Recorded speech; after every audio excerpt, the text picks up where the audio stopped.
넷플릭스 킹더미가 공개되자마자 뜨거운 반응을 이끌어내고 있다. 킹더미는 14일 오후 1시 넷플릭스 기준 한국 탑10 콘텐츠 4위에 이름을 올렸다. 넷플릭스가 원칙적으로 조회수를 공개하지 않기에 정확한 수치를 알 수는 없으나 공개된 지 하루도 되지 않은 시점에서 이처럼 높은 순위에 안착한 것으로 보아 그 인기를 충분히 확인할 수 있다. 킹더미에서는 앞선 킹덤 시즌1에서 등장한 생사역과 생사초의 비밀이 밝혀졌다. 앞서 김은희 작가는 제작 발표회에서 시즌1에서 던져놨던 떡밥이 대거 수거될 것이라고 예고한 바 있다. 실제로 킹더미에서는 앞선 시즌에서의 복선들이 회수되고 등장인물들이 역병의 진실에 가까워지는 모습이 그려졌다. 인상적인 것은 혈통과 권력에 집착하는 욕망이 역병만큼이나 무섭게 표현된다는 점이다. 시즌1에서 왕의 병에 대한 진실을 파헤치기 위해 동네로 간 세자 이창은 왔던 길을 돌아 다시 한양으로 향한다.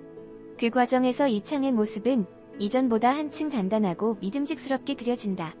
강인해진 리더십과 추진력을 바탕으로 조합주에 맞서고 역병으로부터 백성들을 살리려는 분투가 돋보인다.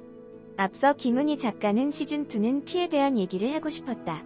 붉은 피 외에도 핏줄, 혈통과 같은 이야기도 포함된다. 피를 탐하는 생사역과 핏줄과 혈통을 탐하는 인간들의 두 가지 세계를 보여주고 싶었다고 설명한 바 있다. 실제로 킹더미에서 등장인물들은 모두 피에 집착한다. 좀비들은 인간이 흘리는 피 냄새를 좇고 세도가들은 끝없이 혈통을 탐한다. 특히 권력을 탐하는 자들의 욕망은 더욱 깊고 강렬하게 그려지면서 작품이 말하고자 하는 의도를 또렷하게 만든다. 좀비의 공포감에 맞먹는 최대 악력 조합주를 겪고 나니 이내 중전까지 나타나는 시기다. 숨 돌릴 틈 없는 전개 속에서 시즌1에서의 떡밥은 대부분 회수된다. 하지만 역시나 또 다른 떡밥이 주어진다. 웬걸, 안재훈과 전지현이 등장한다. 특히 전지현은 킹더미의 엔딩을 장식하며 시즌3에 대한 기대감을 한껏 끌어올렸다. 이들이 향후 전개에 어떤 변주를 줄 것인지 궁금증을 높였다. 킹덤 팬들은 2년을 기다렸는데 하루 만에 끝났다. 또 기다려야 하니 일부러 남은 회차를 안 보고 있다며 작품에 대한 만족감과 또 다가올 기다림의 아쉬움을 동시에 표하고 있다. 실제로 이 같은 마음을 반영한 듯 킹덤 시즌3가 포털 사이트에 이름을 올리기도 했다. 김은희 작가는 킹덤 시즌3에 대해 시즌2가 잘 되어야 가능하지 않을까라면서 시즌2가 잘 된다면 더 커진 세계관의 시즌3를 볼 수도 있다. 개인적으로 시즌10까지 갔으면 한다고 말하기도 했다. 조선시대를 배경으로 한 넷플릭스 드라마 킹덤 시즌2가 1년 만에 공개되면서 한국 전통 모자에 대한 관심도 다시 뜨거워지는 모습이다. 해외 누리꾼들은 멋진 모자를 더 많이 볼 수 있다면서 즐거워하고 있다. 킹더미에 등장하는 여러 종류의 모자를 본 해외 누리꾼들은 다양한 반응을 SNS에 올리고 있다. 한 누리꾼은 최고의 좀비쇼가 돌아왔다. 더 많은 좀비, 더 많은 모자가 등장하는데 뭘 더 바라겠어? 라고 적었다. 또 다른 누리꾼은 킹덤의 특징에 대해 옛날 한국시대 배경 플러스 미스테리한 좀비 역병 플러스 왕실의 정치적 교활함 플러스 놀라운 모자들이라고 요약했다. 또한 킹더미의 세자 역을 맡은 주지훈이 쓴 것을 보고 저 투명한 재질의 귀족 모자는 어디서 구할 수 있을까라고 질문하는 이도 있었고 평민들의 머리띠와 상투를 보며 이게 모자인지 비니인지 혼란스럽다고 질문한 누리꾼도 눈에 띄었다. 킹덤 출연 배우들도 모자 관련 영상을 게시하며 호응하고 있다. 영의정 조합주 역을 맡은 유승용은 최근 자신의 SNS에 머리에 쓴 검은색 갓에 손을 대며 오마이갓이라고 말하는 영상을 올리기도 했다. 킹더미의 제작진은 시즌1보다 더 많은 종류의 모자를 등장시키는 등 소품에 공을 들였다. 지난 5일 서울 삼성동에서 열린 킹더미 제작 발표회에서 새로 합류한 최경화 의상감독은 한복, 같은 한국 의복의 아름다움을 재발견했다며 시즌2에서는 대나무 갓과 방한용 모자 등 새로운 소품이 등장할 것이라고 이야기한 바 있다. 한편 조선시대를 배경으로 한 좀비 드라마 킹덤은 역병으로 인해 생지옥으로 변해버린 조선에서 고군분투하는 인물들의 이야기를 그린 작품으로 지난 13일 넷플릭스를 통해 전 세계 약 190여 개국에 공개 중이다. 드디어 킹덤 시즌 1, 2를 모두 정주행했다. 근데 킹덤 시즌2에 대한 기대가 너무 컸던 걸까? 어쨌든 시즌1만큼은 아니었지만 그래도 볼만했다. 시즌1에 비해 개연성이 떨어지는 장면들이 많고 스케일은 커졌으나 숨막히는 긴장감도 살짝 부족했다. 시즌1에서의 떡밥은 회수되었으나 시즌3를 노린 것인지 시즌2에 또 떡밥을 잔뜩 뿌려놓았다. 내가 뽑은 황당했던 장면 베스트 3. 1.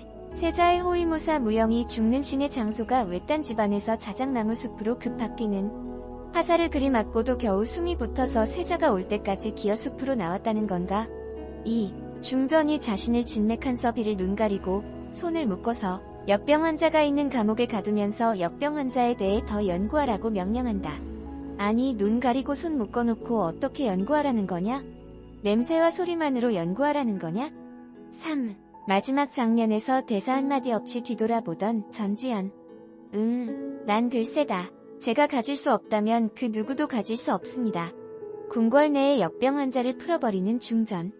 시즌1이 궁 밖에서 백성들과 역병 환자들 과에 피 튀기는 사투가 주요 장면이었다면 시즌2는 궁 밖이 아닌 폐쇄된 궁 안에서 그렇게 지키고자 애썼던 왕가가 멸망해가는 모습이 주요 장면일 것이다.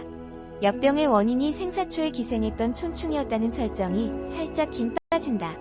그리고 그 촌충은 물에 약하여 역병 환자가 물린 상처 부위를 물에 담그면 알아서 기어 나온다는. 역병 환자가 되는 원인이 연가시 같은 촌충이었다는 건 반전이었지만 다소 억지 같다고 느끼는 건 현대판 좀비 영화에 너무 익숙해져서일까?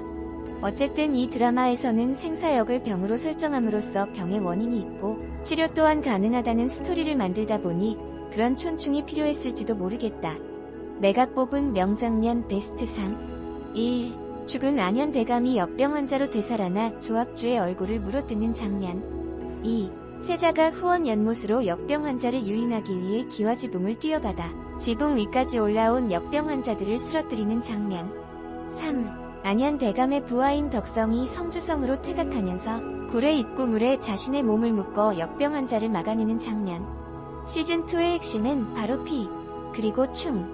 시즌2의 이야기는 제작기 영상에서 작가와 배우들이 말한 인터뷰가 시즌2의 스포라고 볼 수 있다. 난 다르다. 난 이들을 버리고 간 이들과도 다르고 태원조 씨와도 다르다. 세자 이창. 왕좌를 둘러싼 선택의 기로에서 세자 이창은 확실히 달랐다. 그가 그토록 돌아가고 싶어 했던 그 자리에 대한 선택을 그는 그들과 다른 선택을 하는 모습을 보여준다. 순간 이게 뭐지? 이러려고 이창이 그 개고생을 했더냐?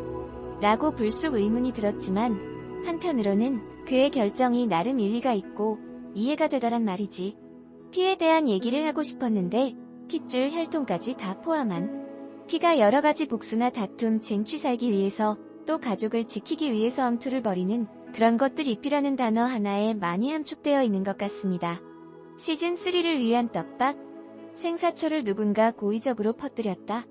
누가? 무슨 목적으로? 마지막 회에서 생사초가 어떻게 조선 땅에 퍼지게 되었는지 그 원인을 찾아가는 이창 일생의 모습을 보여줌으로써 더 큰 음모의 세력이 있음을 암시하는 듯하다. 어린 왕의 몸에 스물스물 기어다니는 촌충. 어린 왕이 역병 환자가 되는 걸까? 배우 전지현이 캐스팅되었다는 기사에 뭐 얼마나 중요하고 임팩트 있는 역할이기에 전지현까지 나오나 싶었는데 막상 뚜껑을 열어보니 글쎄 대사 한마디 없는 한신. 뭐 이것도 나름 임팩트라면